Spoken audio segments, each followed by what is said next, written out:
I'm actually amongst friends. Some of them I've met before, some of them I've met during the conversations around here.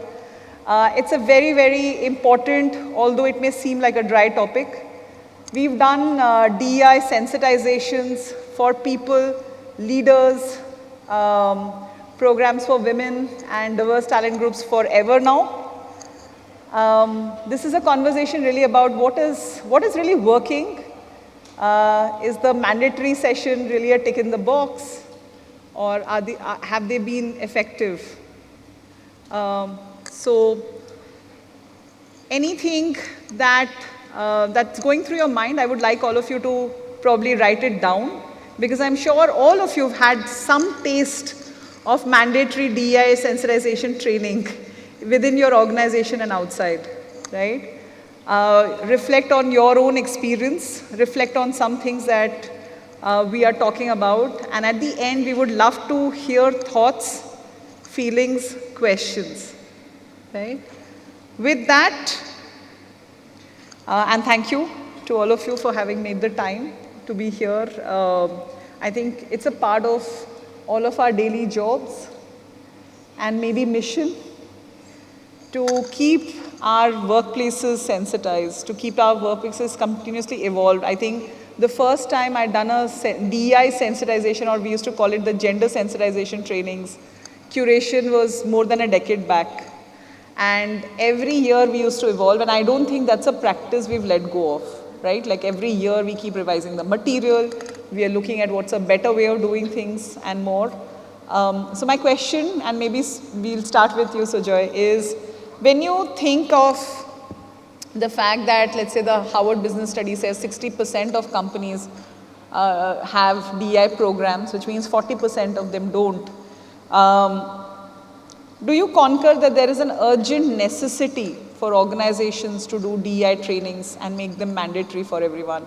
Or do all of you, as you reflect on it, think that because it's done, it's done? What do you think? Yeah. Hi, everybody. I am Shujoy. I identify myself as a queer and disabled person. I work with a company called NetApp, and I am there as a financial analyst and controller, and I'm also the global co-lead for the PROUD EBRG and NetAbled for visible and invisible disabilities. So, Vishaka, to your question, long story short, yes, there has to be a mandate. The DNI training is must. The percentages are low. And sometimes the DNI training, especially, limited only to a very handful of EBRGs or people who runs it. The percentage is maybe less than 10% of the whole organizational strength. So I think if we don't make it mandatory, then we are we will definitely not educate our employees about the existing diverse communities. And we come from, and India specifically, we come from various backgrounds, various socio-economic backgrounds. So we are not aware of many things. Over lunch, Vishaka was referring to intercultural differences and how she is addressing that. I think diversity doesn't limit to one kind of parameter, like it is only for PROUD or LGBT. There are various gray areas as well. So we need to have those training mandatory. Along with that, we also take, I would say, how to improve upon it. What are the things we can add to that diverse discussions? So those things are, I think, a must. And obviously, just to add to that, it's not a tick in the box. It should run across the board from top to bottom, meaning from the leaders, from the person who is joining, probable employees. Everybody should be involved in that whole exercise. Does that answer your question? Yes. Pallavi, would you like to add to that? Yeah. Hi everyone, I'm Pallavi. My pronouns are she and her, and I lead DEI for Flipkart. I have a slightly different perspective. I feel the objective or the intent to have DEI trainings or DEI sensitization is to really enable a long-term cultural shift, right? And when we talk about that, just mandating a training or a set of trainings might not really help.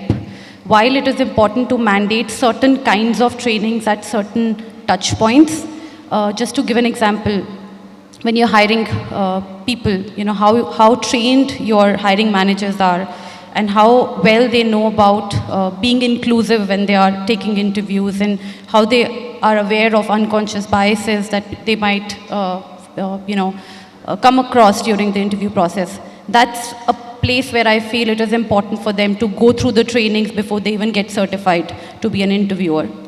But at the same time, I feel it doesn't end with one or certain set of trainings. It has to be an ongoing process because, like I said, it can't be just do a training and then you're done and then people become inclusive.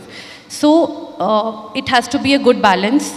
It has to be trainings. Also, how do you physically manifest that in the organization? So,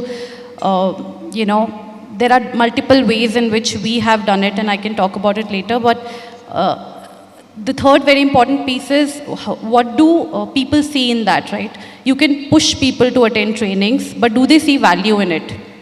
Do they really understand the reason why they should be there and what is their role?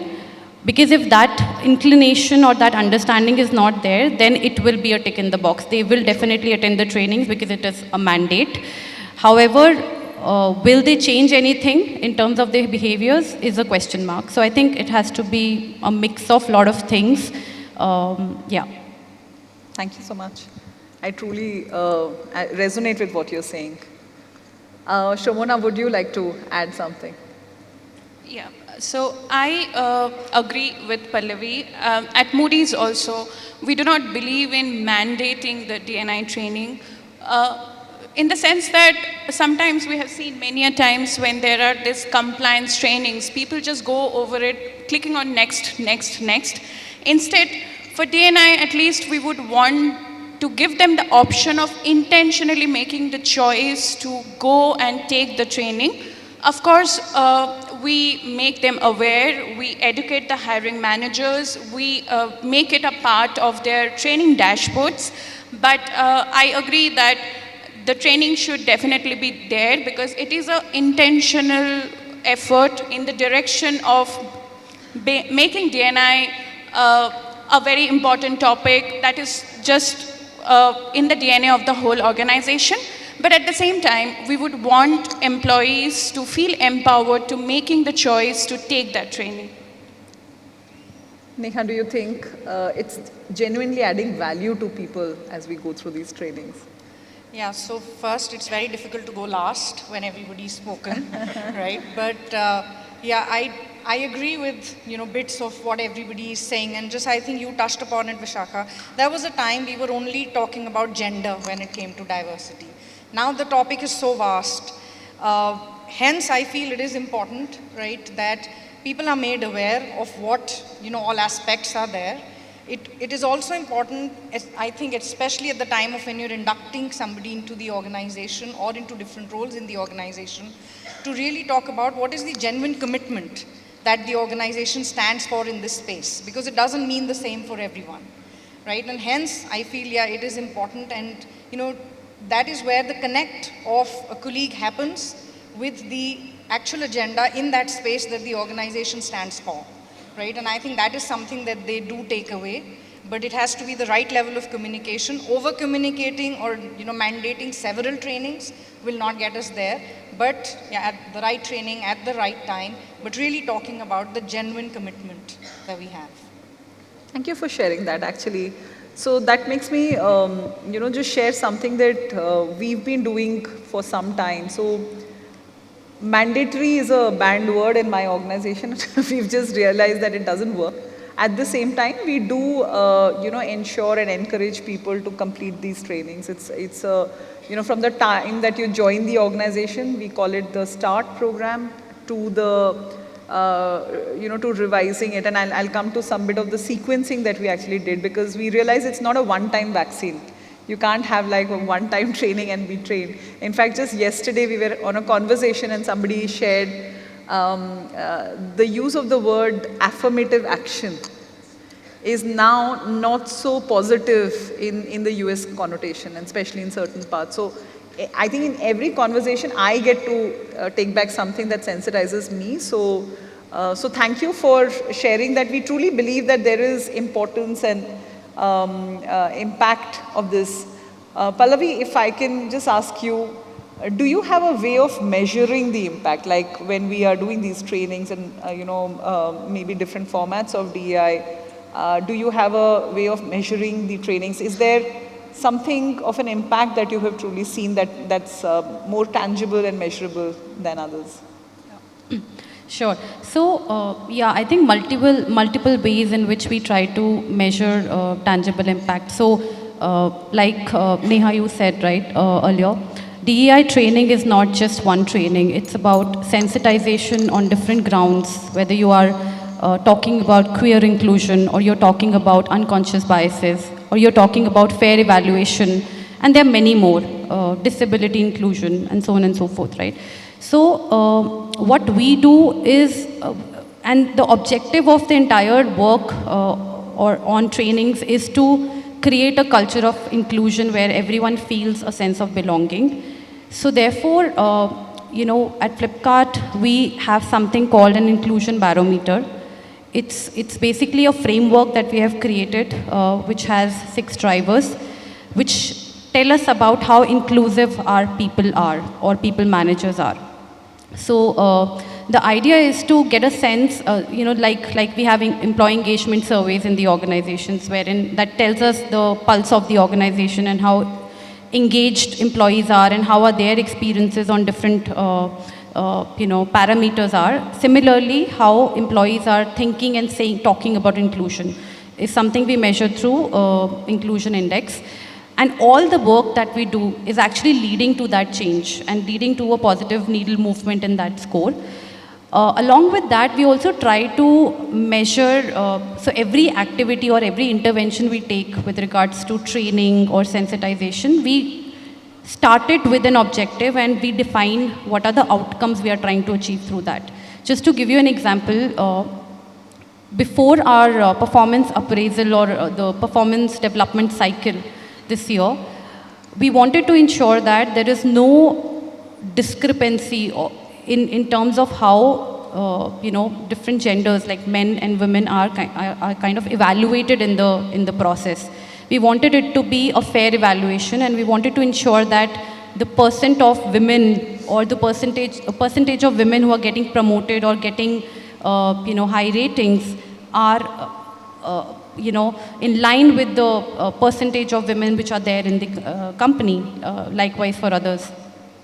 So we timed it like that, we wanted, and what we realized was that there could be unconscious biases that might be at play during the performance evaluation, and especially when it comes to women, right? There are a lot of factors. A woman went on a maternity leave. She came back, manager will think that her default rating will be an ME.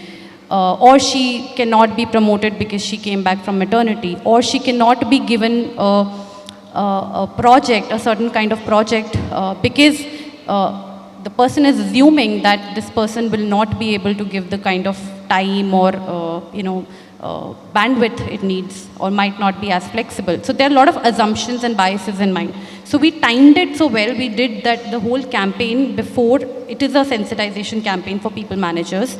We did it right before the performance evaluation cycle to create awareness about what could possibly play in your mind when you're evaluating. So be aware of those biases. Yeah. As a result of which, we saw a huge needle movement in the gap between men and women ratings, for example. So I think it's about defining very clear outcomes that you want from your trainings, and then working towards that and measuring it. So measuring is very important. Otherwise, everyone will ask this question that, okay, you are doing so many trainings, you are doing so many sensitization sessions, but how do we know whether it is working or not? How do you know it is moving the needle? So I think that is something we do. Yeah, and I've known Pallavi for some time. We've had more discussions on DI. I know, Pallavi, in the audience, there are lots of people who have been probably grappling with the conversation around how do you measure inclusion. And just because you spoke about that parameter and we were talking about it just earlier, do you want to tell a little more about what are the drivers that you looked for in the measurement? Yeah. So there are drivers like belonging, integrating differences, trust, fairness. So these are basically, so we have an annual employee engagement survey wherein we ask certain questions to employees and we kind of linked those questions with the drivers. And based on the scores that we get from employees, we come up with a cumulative score to say that, okay, overall, this is where we stand from an inclusion score perspective for our people managers. So the idea is also that now, we will continue to do a lot of work on inclusive behaviors. How can they be really more open to different kinds of diversity and so on and so forth. So there will be a measure for them to see whether they are showing up in the right way or not. Thank you so much. If I can add, at Publicis Sapient, one of the things that we evolved in our listening mechanisms is to measure happiness, and there were questions around that. And we have an index on psychological safety. We also have the index on work-life harmony. What we also measure is to measure how, let's say, diverse talent is doing in terms of favorability of each of these indexes, right?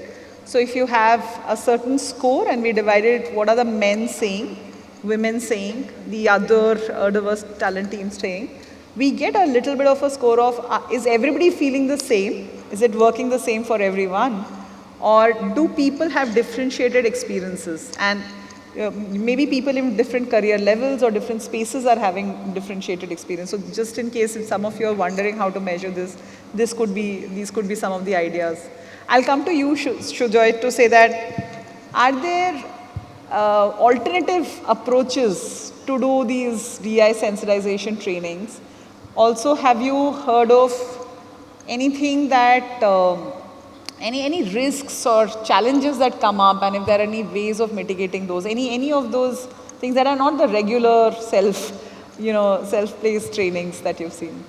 Yeah, thanks for the question, Vishaka. So, as I said, I work with NetApp, and our EBRG journey is quite new. So, it's been 5 years. We have actually full-fledged bloomed with the EBRG, especially with the Proud and disability as well. So, one of the risks, and when we start your journey, the first thing, you follow the convention. You don't challenge the convention. So, we did the same thing. But then in that process, we have been seeing that the trainings which were quote unquote mandatory was not very helpful. People are doing, as Shomona said, next. So how do we change it? So we introduced with this AI developed a tool called Mosaic, where there are a lot of trainings which are available at an entry level. So apart from the regular, which is mandate unconscious bias training, which are there in the system, you also have those additional training for managers, senior managers and above. So one is that. Second one, when the leadership training, why it is important? Because our way of the DI structure has changed in a couple of months because we were not seeing traction. What we did, we brought the executives in the DI&B EBRGs, Employee Business Resource Groups, as an executive sponsor. And that started changing. The moment they see there is, their involvement is there, they are accountable, that the C-suite is accountable. So they started investing, they started to their line managers, whichever domain they are. We are a storage company, but there are also different domains, HR and other things. So people starting investing and asking people to participate in DI. And they started getting involved in the EBRGs, and we started seeing the traction. One.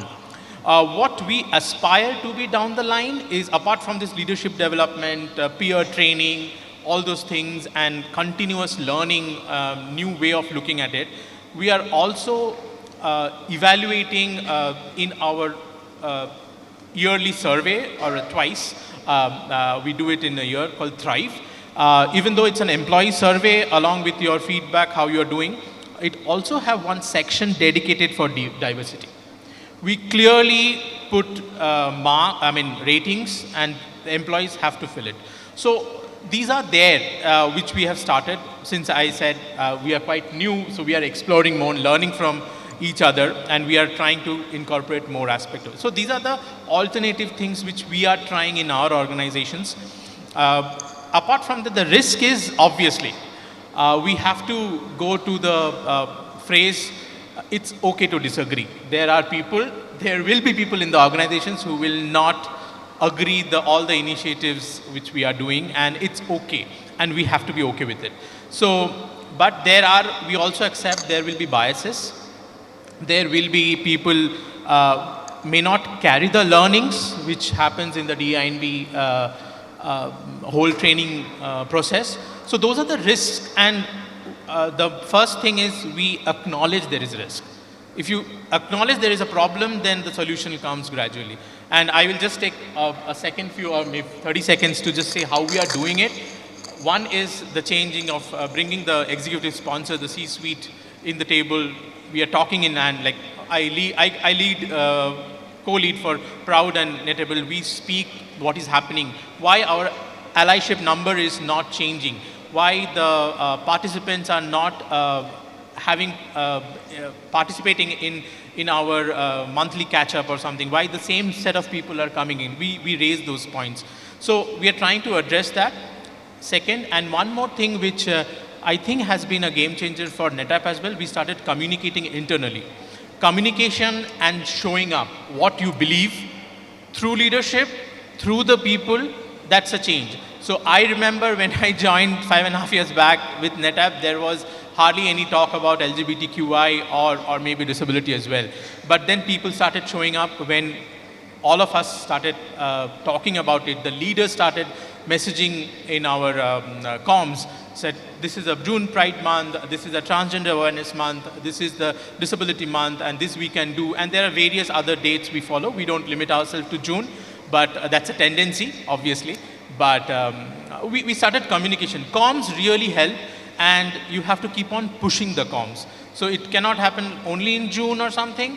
It will run throughout the year. So this is the way we are trying to approach the challenges in a different way, unique way. And we also seek suggestions from people, allies within our organization, what can we do and how we can change as well for betterment or for more inclusion.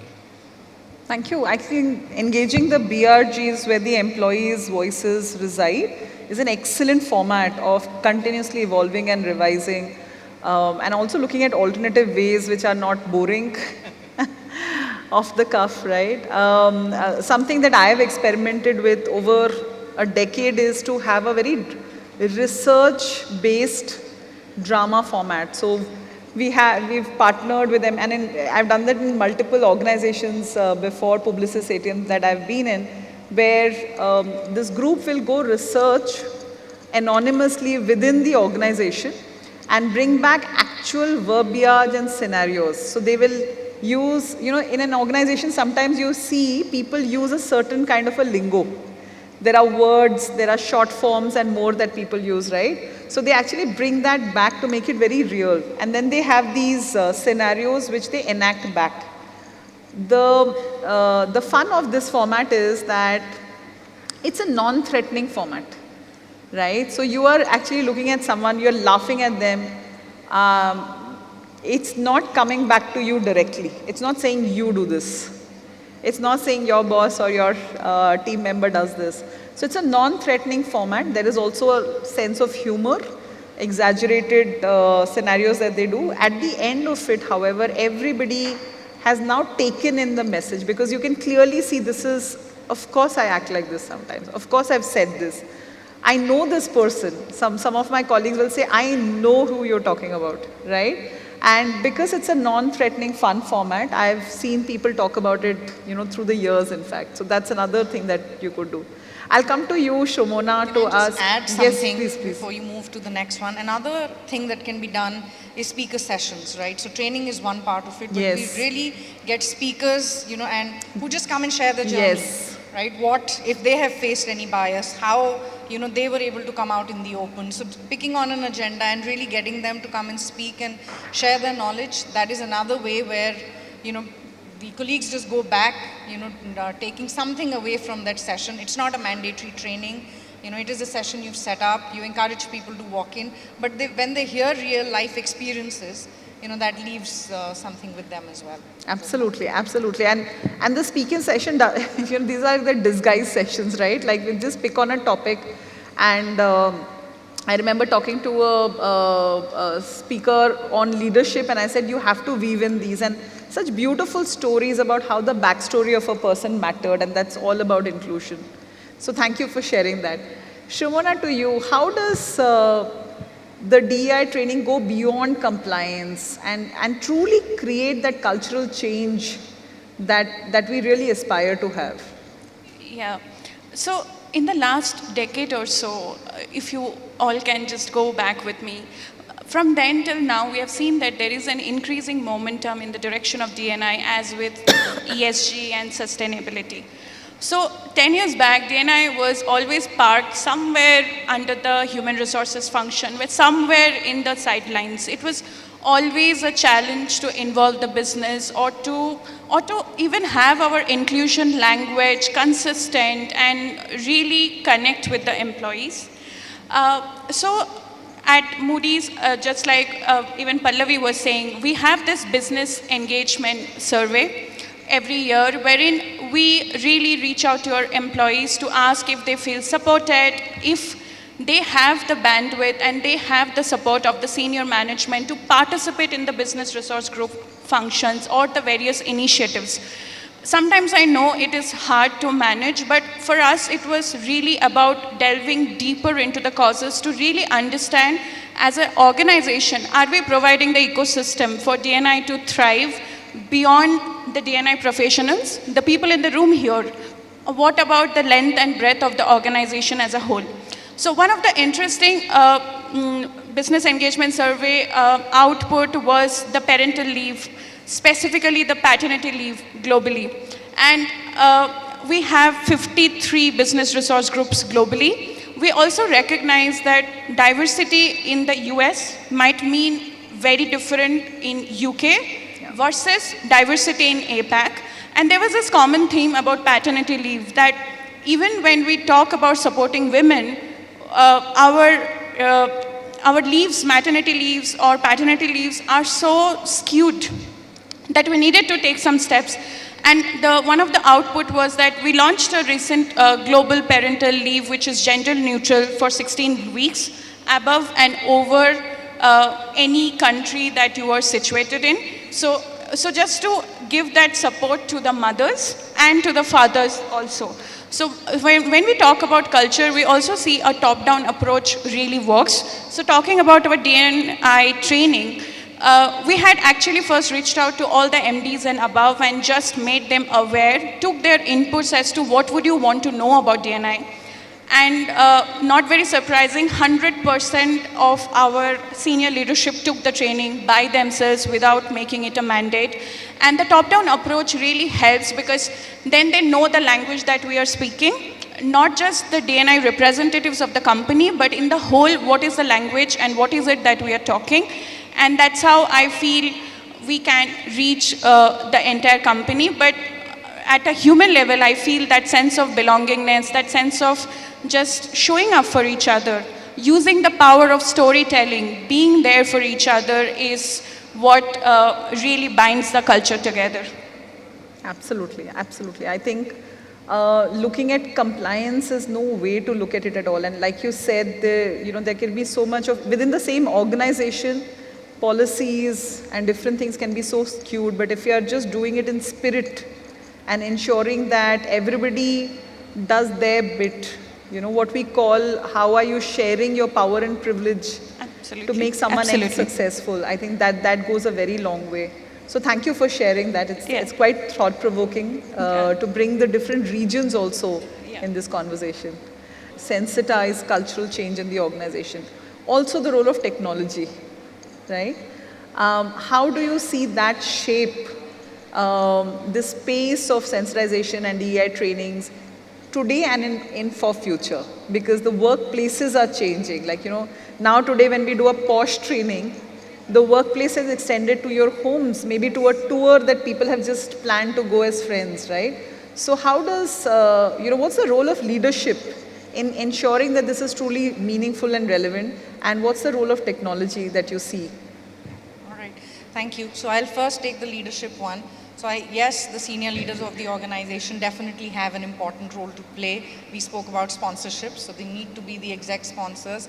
They really need to walk the talk. So, if you're talking about our genuine commitment to the colleagues need to see, that our leaders are, imbibing those. They are also displaying those similar values and commitment. But beyond that, it has, I think, moved away from a top-down approach.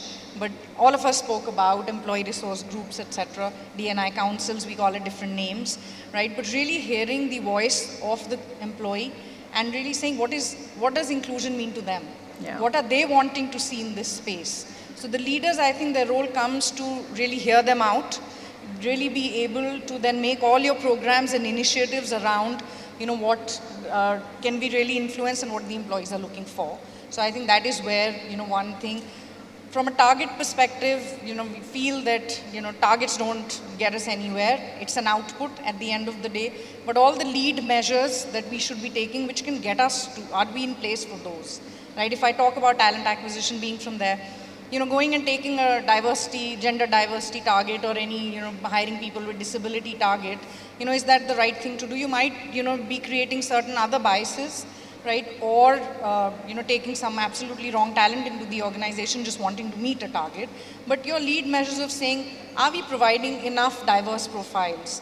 The assessor base that we have, right? Is it, the right assessor? Do we, talk about our diversity, and is it showing up in the assessors itself that we have who are interviewing? So I think all of those are the things that leadership really comes in and looks at all of those aspects.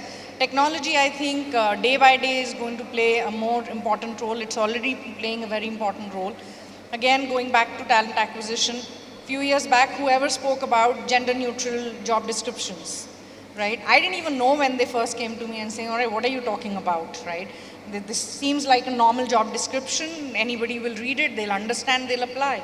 But then when we put it through that tool, we realized that some of the words that we are using, clearly, appeal to the male audience and getting them to apply, and, they just don't. And I was in the fintech session some time back here itself, and they were saying, when we make products for women in the finance, we associate it with colors of pink and purple, and nobody would think like that before, right? So just like that, so you have that tool. A lot of bias can be eliminated in the screening and assessment tools that we can deploy, right? Again, talking about hiring specially able colleagues, right? Technology really helps them to, an organization to ensure that we really welcome that section of our colleagues very well. They're able to settle in well into the environment and into the job, right? By making the right technology enable them to do their job well. So absolutely technology, and I think more and more things will keep coming up, and we all have to be open to embrace the right technology to make sure that we have a thriving environment. Absolutely. And to add to that, look at any space today. I think 50% of the conversation, at least in my organization, it's probably 90 plus, is about generative AI, right? So I think organizations are also thinking about, because of examples of not so good experiences in the gaming sector, currently the more recent news about robots, etc. So if you don't have an inclusive team and a leader who's truly thought through every piece of inclusion in bringing in a generative AI tool and model based product, it's really something that they may really have to think about much later as in terms of risk. So as we look at this, and to bring back a couple of conversations, right? So the role of leadership, I'm coming back from a global leadership call yesterday where we were talking about how on a certain topic we had space for 4 panelists. And the leader said, okay, we will have diversity in that sense. And while the 3 panelists were the leaders in that conversation around generative AI, 1 man to 2 men and 1 woman, the 4th person to have a seat at the table should have been another man who had everything in terms of competency, leading the charter, etc. on generative AI. But because the panel needed to have that balance, they actually said that, sorry, but you can't do this. We have to have a woman on the panel. and the woman leader was not prepared, etc., etc. But the leadership conviction on how it should show up, I think, was so strong that that's how it was curated. And some of this, I find it so inspiring that the vision of the leader is so clear about how diversity and hence the visualization and the role modeling of it has to show up, has to be very, very clear. I think another example just on the cultural impact, if some of you are thinking mandatory training is fine, different versions are fine, measuring inclusion is fine, some of the technology is fine. I'd like to share another example of, so we have a large number of very active champions, and I think it starts with enthusiasm, curiosity. But over the last 5 years in this organization, two examples that I saw in a very recent DEI Champions workshop that I hosted just a month back. One of the leaders who has a person with intellectual disability at home had been brought up to say that this is something that you really don't bring out of the closet, right? Like we have families, and this is a family from a tier 2 city, etc. And shared that everybody else, like the cousins and everybody, is taking the person from the family out, but this person would generally not talk about it. And this was the first time in an open conversation the person actually opened up about having this person with disability at home, starting to feel more comfortable with the normalization of the conversation at work, and hence how it changed the way the person saw the person in the family, or talked about it, or socialized about it. Another person has been our pride champion for a few years, and only in this conversation and this workshop that we did, where now they had an elevated role because they've now done the BRG lead role for a few years, and the others are looking up to them as they take on the role, and shared how in college they had been a bystander of for a person who was from the queer community, and while the person was a friend, they never spoke up. So for a leader to admit that while I have been this vocal champion here today, I have a past that I feel regretful about, and that's why I champion for not being a bystander. And I think as the leaders come out with these vulnerable conversations, these are a part of your sensitization work over years. So thank you for establishing that. One of the last questions as we maybe close the panel and open to the questions with the audience is, anything that you would like to share, maybe a sentence on what is key to a highly impactful sensitization mechanism in the organization? Any one of you could start. Okay, you can start. Okay. Yeah. So I just keep it short. So one thing is communication is the most important part. Whatever you're doing, you have to communicate to the people. And the second one, I got that idea from Neha. Your technology advancement, it should be a human technology. And obviously the other part is leadership, mentorship, everybody there. But communication and a human technology will be the key changes in the coming days. Yeah, I think I agree with that. Communication, definitely. And like I said earlier, I think people need to see it around, right? So just one example, in meeting rooms, we have something called, are you inclusive in conducting meetings? And there are certain behaviors that are written so that every time they're conducting a meeting, they're thinking, okay, have I ticked all the boxes? It's like, it's there in front of them, and it's for them to know and be conscious that, okay, this is what I need to ensure that I'm kind of taking care of to be more inclusive. So yeah, I think it's about communication in different forms, different formats. Second, I think leadership, role modeling is the most important thing. It won't work without leaders showing up. And I'll just give an example. There was this training that we wanted to do with a certain team, and it was not mandatory. I mean, we could not mandate this DEI training for that particular team. So we went to the leader and we said, our main objective is not to mandate it, but we want participation. We want all the folks from your team to be a part of this training. So every leader in that span, and I'm talking about senior leaders, CXOs, every leader was there with the entire team till the last grade. And just because their leader showed up in a certain manner, they were there and the training was not one way. It was not us giving them some gyan, but it was more of an engaging conversation. And every single person participated in the discussion, and they got their answers while they were discussing. So I think leadership buy-in and leadership role modeling is the key. Absolutely. Happy to go. Yeah, so I feel that, the most important key is communication, but communicating that what as an organization or a leader we're trying to do is to ensure that you can bring your best self to work. Bring your own self to work, be yourself, right? Be comfortable with that, right? And we will treat you the way you want to be treated, right? I think that is what is the most important. Thank you. I feel like keeping the D&I strategy simple, easy to understand, and then also talking about the impact beyond just the champions or the D&I managers, just to talk about the impact internally within the organization can lead to huge change in terms of how much of imbibing D&I in our everyday intentionally and consciously can bring about real change. Thank you so much. I'm feeling a little bit of the heat because the time is up, but can we take like one question? No? But we'll be around. One question. Do we have time for one question? All right. So there's a mic right there. Could you keep your question like super accurate? Yes. And, But I thank promise, as panelists, we'll be around for you to ask questions in the next break. Thank you so much for this insightful panel discussion.